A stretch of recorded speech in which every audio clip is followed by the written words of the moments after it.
আরও একটি নতুন ব্লগে আপনাদের স্বাগত জানাই। আজকে আমরা এখন সকালবেলা বেরিয়ে পড়েছি কামারপুকুর যাব। কামারপুকুর যাওয়ার আগে এখানে আরেকটা গ্রাম আমরা দেখে যাব, যেখানে কামারপুকুরের আগে শ্রী শ্রী রামকৃষ্ণদেবের পরিবার থাকতেন এবং সেখানেই তাদের আদি বাসস্থান ছিল। কিন্তু সেখানকার জমিদার তার বাবাকে একটি মিথ্যে সাক্ষী দেওয়ার কথা বলেন। তো সেটাতে তার বাবা যখন রাজি হন না, তখন তাদেরকে গ্রামচ্যুত করেন। তো সেই কারণেই তারপরে তারা কামারপুকুরে গিয়ে বসবাস শুরু করেন, কিন্তু তাদের আদি গ্রাম কিন্তু এই গ্রামটাই। তো সেই গ্রামেই আমরা আগে যাব, সেখানটা দেখে তারপর আজকে কামারপুকুরে ওখানেই ভোগ খাবো। তো দেখতেই পাচ্ছেন যে খুব সুন্দর একটা ওয়েদারটা। আমরা প্রথম দিন যখন এসেছিলাম বেশ রোদ্দুর ছিল, চিন্তা ছিল যে এই গরমে কি করে ঘোরাঘুরি করব। তো এখন দেখা যাচ্ছে একদম পুরো ওয়েদারটাই পাল্টে গেছে, বৃষ্টি হচ্ছে এবং বেশ ঠান্ডা ঠান্ডা লাগছে। তো যাই হোক, তো চলুন আমরা আস্তে আস্তে এগিয়ে চলছি। চারদিকে এই মাঠ ঘাট, সুন্দর রাস্তা, দেখতে খুব সুন্দর লাগছে। সেই কারণে ভাবলাম একটুখানি ভিডিও করে নিই।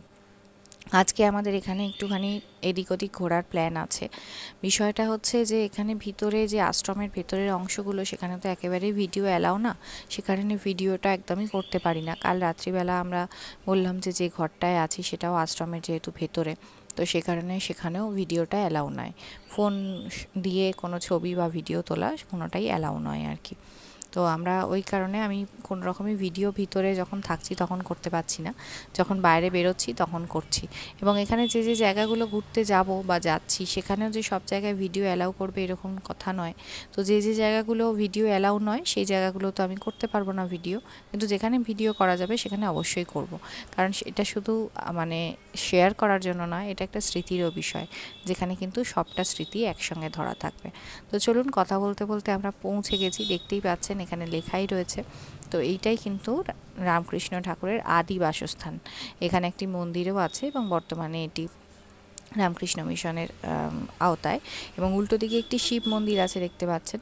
তো সেই শিব মন্দিরটায় ওনার পিতা পুজো করতেন এবং ওটাই ওনাদের মানে কুলদেবতা বলা যেতে পারে। এখানে আমরা অনেকজনের সঙ্গে এসেছি, সবাই মিলে একসঙ্গেই বেরিয়ে পড়েছি। তো সবাই মিলে এখন আজকে একসঙ্গেই যাচ্ছি। টোটোতে মাঝে মাঝে যেতে যেতে বৃষ্টি আসছে, আবার মাঝে মাঝে কোনো সময় মানে বৃষ্টিটা থেমে যাচ্ছে। তো এই হচ্ছে শিব মন্দিরটা এখন বন্ধ, যে কারণে আমি মানে ভিতরটা ভিডিও করতে পারলাম না। জায়গাটা খুব সুন্দর লাগছে এবং এখানে এই যে দেখতেই পাচ্ছেন একটা কাঠামো রাখা রয়েছে, মনে হয় পুজো হয়, সেই পুজোরই কাঠামো রাখা রয়েছে। এবং চারদিকে গ্রামের ছোট ছোট বাড়ি, খুব সুন্দর একটা পরিবেশ। মানে এতটা গ্রামে তো আমরাও থাকি না, যে কারণে দেখতে খুব সুন্দর লাগে। এখানে একটা মেশিন রয়েছে, খুব সম্ভবত এটা ঝাড়াই বা ওই ধরনের।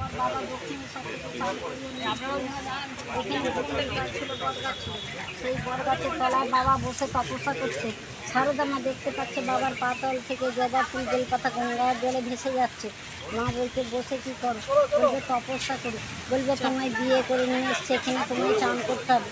বলবে ভোরবেলা অন্ধকারে জঙ্গলে একাকি করে আর সমস্ত ভয় করবে। বলবে তোমার ভয় নিয়ে আস্তে আস্তে সখী কাঠি দেবে মঠ থেকে মা মনে করবে পাড়া নিয়ে যাচ্ছে। বাইরের ভক্তরা দেখতে পাবে না, মা দেখতে পাচ্ছে দাঁড়িয়ে আছে, ছোট ভালো চলো। এটা হচ্ছে পল্লীমঙ্গল। এখানে বিভিন্ন ধরনের হ্যান্ডক্রাফটের জিনিস তৈরি হয়, যেমন ধরুন গামছা, তারপর শাড়ি, রুমাল, এইসব। ভিতরে ভিডিও অ্যালাউ নয়, যা হয়। তো এখানে একটা নাক চাপার ফুল দেখতে পেয়ে ভিডিওটা করছি। তো আমরা দুপুরবেলা খেয়ে দিয়ে কামারপুকুর থেকে চলে এসেছি। তারপরে আমরা একটুখানি রেস্টও নিয়েছি। এবারে আমরা বেরিয়ে পড়েছি জয়রামবাটিতে। তো আমরা আছি জয়রামবাটি থেকেই টোটো ধরে আমরা বেরিয়ে পড়েছি কয়েকটা জায়গা দেখবো বলে, যেমন কোয়ালপাড়া, তারপর শিয়ল, এরকম কিছু জায়গা। সেখানে গিয়ে সেখানকার বিষয়গুলো আমরা জানবো। অনেকটাই রাস্তা, হালকা হালকা রোদ আছে, কিন্তু বেশ মাঝে মাঝে বৃষ্টি হচ্ছে বলে ঠান্ডা ঠান্ডা ওয়েদার। তো ওইখানে ওই ভদ্রমহিলা পুকুর পাড়ে দাঁড়িয়ে দাঁড়িয়ে ওই বিভিন্ন ধরনের কথা বলছিলেন। তো ওনারা এখানে গাইডের কাজ করেন। তো এর আগে আমরা যখন জয়রামবাটিতে এসেছি, জয়রামবাটির আশপাশের জয়রামবাটি বলছি, কামারপুকুরের আশপাশে যে জায়গাগুলো আছে সেগুলো সব ঘুরে দেখা হচ্ছে। তো সেই কারণেই ওখানে আর যাইনি। আর পল্লীমঙ্গলের ভিতরে তো আপনার ভিডিও অ্যালাউ নয়। পল্লীমঙ্গলের ভিতরে গামছা, রুমাল, তারপরে হচ্ছে আপনার ওই শাড়ি, তারপর আসন, কার্পেট, এইগুলো সব তৈরি হচ্ছিল। বিভিন্ন মহিলারা ওখানে কাজ করছিলেন, মানে মেনলি স্বনির্ভর গোষ্ঠী বা মহিলাদের উন্নতির জন্যই এই ধরনের যে মানে পল্লী মঙ্গলগুলোকে তৈরি করা হয় রামকৃষ্ণ মিশনের পক্ষ থেকে। আর এখানে যেগুলো তৈরি হয় সেগুলো আপনারা ওই রামকৃষ্ণ মিশনের যে স্টোরগুলো থাকে ওখানে জিনিসগুলো পেয়ে যাবেন। খুব সুন্দর দেখতে লাগছিল, এরকম হাতের সামনে মানে যন্ত্রচালিত তাঁত নয়, হাতে পায়ে দিয়ে যে মাকু মানে যেটা তাঁতের মাকু বলা হয় সেইটা দিয়েই কিন্তু ওখানে ওইগুলো তৈরি হচ্ছে, মানে একদমই বলা যায় হ্যান্ডক্রাফটেড জিনিস, যে কারণে জিনিসগুলোর দামও একটু বেশি হয়। আর একদম সুন্দর সুতির কাপড় নিয়ে কি সুন্দর ডিজাইন হচ্ছে, এক একটা গামছার এক এক রকম ডিজাইন, এক একটা রুমালের এক এক রকম ডিজাইন। তো দেখে মনটা ভরে গেল, কখনো ওইভাবে তো দেখিনি।